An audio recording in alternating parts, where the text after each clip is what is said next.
Hiya, fam. Welcome back. Hope you guys are having a great day. I'm Joe. I'm Dan. We're back with another reaction. It's another pitch meeting. Which one, Dan? We're watching The Hobbit An Unexpected Journey. Since we're in this Tolkien world, Yes? we may as well continue. Now, guys, the previous trilogy was well made. This one's a little more questionable. Yes, it is. I expect plot holes. Lots of plot holes. Let's go find out what they find. Cheers to you, fam. Enjoy. So, you have a movie for me? Yes, sir, I do. I was checking the calendar of when it's okay to start making money off popular franchises again, and guess what's coming up soon? Oh, is it Spider-Man? Well, obviously, That Spider-Man's makes sense. gonna get squeezed. That's like a 2-year waiting period. No, I'm actually talking about Lord of the Rings. Oh, yeah, the studio is getting tired of not making money off that franchise, so what are we thinking? Like a reboot? Maybe Zac Efron as Aragorn? What? Too So early. That is a horrifying idea that we'll And probably no. do someday. I was actually thinking we could do The Hobbit. Wasn't that one book, though, so we're just gonna do one movie? No, I feel You like should. we could get 3 out of that bad boy. How are we gonna do that? By patting the hell out of it and throwing a bunch of stuff in there that's just, completely unnecessary. Sounds good to me. So what happens in this first movie? Well, we're gonna have Bilbo writing and talking about some of his adventures that we haven't, cashed in on yet. Very exciting. And while he's writing, you know who's gonna pass by? Who? Friggin' Frodo Baggins from the Lord of the Rings movies. He's from course. the Lord of the Rings movies. Yes. Yes, he Good just job. said that. No fooling Wow, you. So what's he gonna do? I just told you. Oh, okay. So then we're gonna flash back to Just a a pass younger by. Bilbo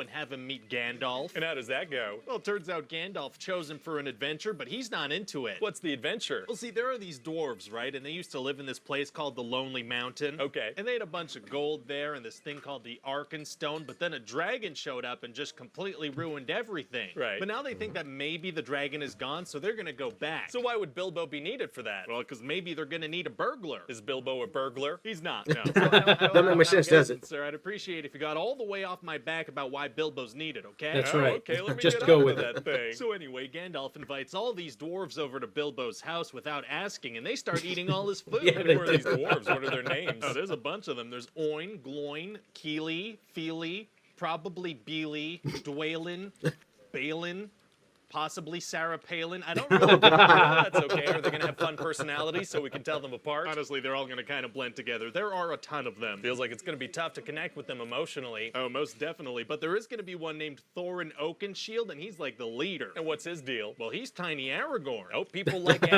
Aragorn. much. They do. So anyway, these dwarves are going to be eating Bilbo's food, and he's going to be like, hey now, hey, stop it, please. Hey, everybody. they cleaned him out. No. Very funny. Yeah, for like 40 minutes or something. Okay. Oh my God. And he's really not into the idea of going on this adventure with them, but then he wakes up the next day and he's like really into the idea of going on this adventure with them. So what changed? Well, the movie has to happen, sir. Oh, okay, gotcha. So anyway, That's it? they head out and then they get captured by these big dumb trolls that want to eat them. Off to a very bad start. Definitely. But then Bilbo stalls the trolls for like 30 seconds, which gives Gandalf the time to pop out and shine sunlight on them. So they turn to stone. Wow, I guess maybe someone was brave in that situation. Maybe. So what Maybe. else happens? We're also going to have this other wizard, Radagast, who has a bunch of screen time and also some bird poop on his Yeah, he face. And what's does. his role in the movie? Well, he's going to kind of tease that something evil is on its way and that the Lord of the Rings movies are going to happen. Oh, kind of tease the movies that people have already seen? Okay, yeah, sure, maybe that's a thing. He's also going to No. lead some orcs away from the dwarves at a certain point, but then just kind of circle back so an action scene can happen. I guess that's helpful. And are we doing like cool practical makeup like in the original trilogy? No, there's just going to be a ton of CGI going on. Oh, Is that man. going to look better? Oh, yeah, no, God, no. But it means we can still work on designs even after we've shot the movie. Pretty good trade-off. Yeah, so then they're going to go to Rivendell, No, and it Gandalf wasn't. is going to have a conversation about how the Lord of the Rings movies are going to happen one day. Good to let the audience know that, I guess. It's definitely going to fill some screen time. Fantastic. Yeah, they couldn't And help- also the they dwarves couldn't help have but this do that a map lot. That can Yeah. only be read at the exact time of year as it was written under the exact same moon. Oh, man, so how long do they have to wait? Not at all. It turns out those exact conditions are happening at the time that they're in Rivendell, so they're able to read it no problem. Oh, so why even mention that? I don't know. Yeah, seemed Also, unnecessary. we're gonna have this scene where they're all on the legs of these giant rock monsters that are like punching each other. Oh, rock'em sock'em robots are tight. And they're also Yes. gonna get captured by some goblins made with CGI. Oh, offensively so. Wow. And Bilbo's gonna manage to slip away, but everybody else, they're gonna get brought in front of the Scrotum King. What? Oh. The Goblin King. Oh, okay, and what's his deal? Well, he knows that this orc Azog has beef with little Aragorn, so he wants to give the dwarves to him. What's Little the beef? Aragorn. Well, Azog killed his grandfather, and he chopped off Azog's arm. Okay, yeah, so they probably don't like each other. And Bilbo's Not gonna much. end up finding the ring and then having a big interaction with Gollum. Remember him from the other movies? I remember him from the other movies. Yeah, so Gollum wants to eat Bilbo, but instead they have this riddle battle. And how does that go? Well, Bilbo's gonna win by accidentally asking, what do I have in my pocket? Which isn't a riddle, but somehow that's still the winning point. Well, and so how does everybody escape? Well, frickin' Gandalf pops out and helps rescue them again. Oh, that guy's always doing that. It is his thing, yeah, for sure. Yep. Amazing. So they kill the Scrotum King, and then they survive Deadly Falls without so much as a scratch. That's Lord of the Rings tradition at this point. It Yeah. is, yeah. Well, great. But then they're gonna get chased by Azog and his orcs, and they're gonna get trapped in a tree. Uh-oh. But little Aragorn, he's so mad that he attacks Azog, and he just gets his butt kicked. Not good at all. But then Bilbo jumps in to help, and all the other dwarves, they jump in to help too, but it's still not going too great. Oh, sounds like it's gonna be tough for them to get out of there alive. Actually, it's gonna be super easy. Barely an an inconvenience. Oh, really? Yeah, Gandalf has a bunch of eagles pick them up, so, that's that. Well, great. Yeah, so Yeah, they that was easy. drop them off super far from their destination at the top of This super again, huh? dangerous rock that's super high up. Yeah, that's almost the opposite of helpful. Yeah, and so then the movie's done. It's over. Oh my god. Yeah, we get out of there. It's done. I feel like not even one thing had a resolution. That is accurate. Nope. Yeah, for sure. So what do you think? Well, I mean, it's Lord of the Rings, right? So I feel like people are gonna like it no matter what. Oh, yeah, absolutely. Nope. You were wrong. I wouldn't bet on that. But, they did reference Lord of the Rings a lot. Yeah, they did.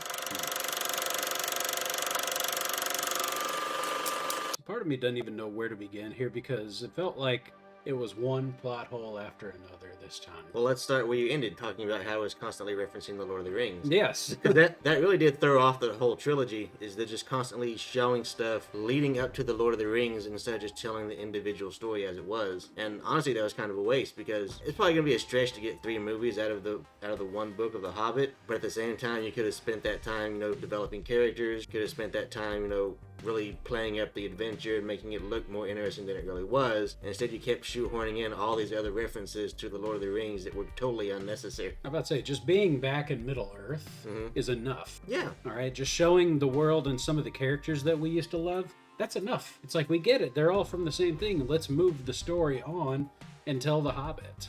Yeah.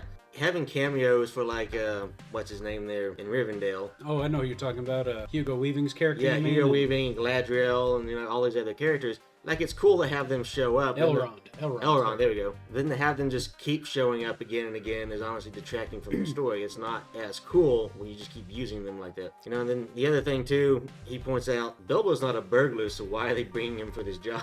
I don't know. It's like Gandalf showed up, said, I got a very special job for you. Bilbo says, no thanks, and Gandalf says, okay, we'll see you tonight.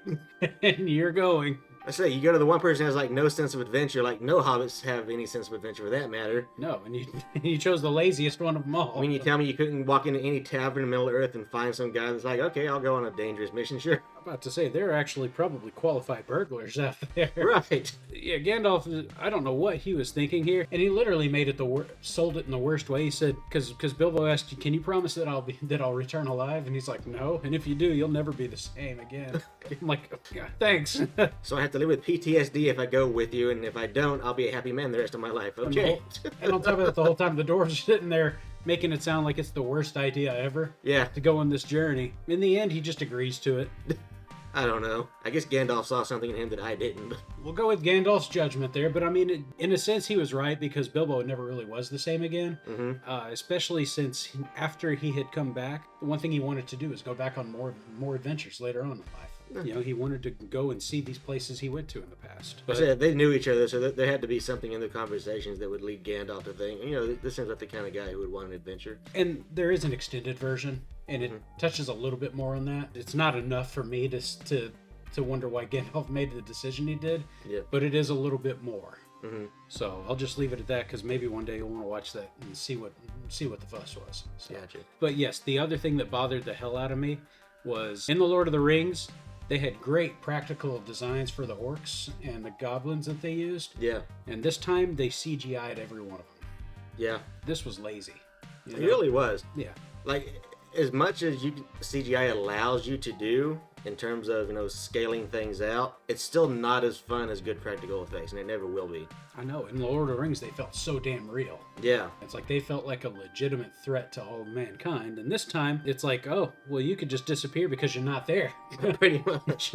So there. The thing with the eagles, too, the same problem from the Lord of the Rings, like, why don't you just get the eagles to take you to your destination? There's a simple reason there. Because they needed to draw this out to 3 more movies. You could have them take you to Erebor and then, have a whole other movie just based on what happens there. You don't have to, show them walking the whole way. Yeah, or at the very least, you could get them much closer than you did. Yeah. Well, fam, I don't think we touched on all of them. I don't think we need to. I think you get the point. So by all means, if there was one in there that you want to talk about, let us know about it, guys. But as always, be sure to like, subscribe, hit the bells, check us out on all those things up there, and like and subscribe again. But until next time, this is Cocktail Flicks. I'm Joe. I'm Dan. And we'll catch you on the flip side. Cheers to you, fam. Cheers to you, Dan. Cheers to you, Joe. Later, y'all.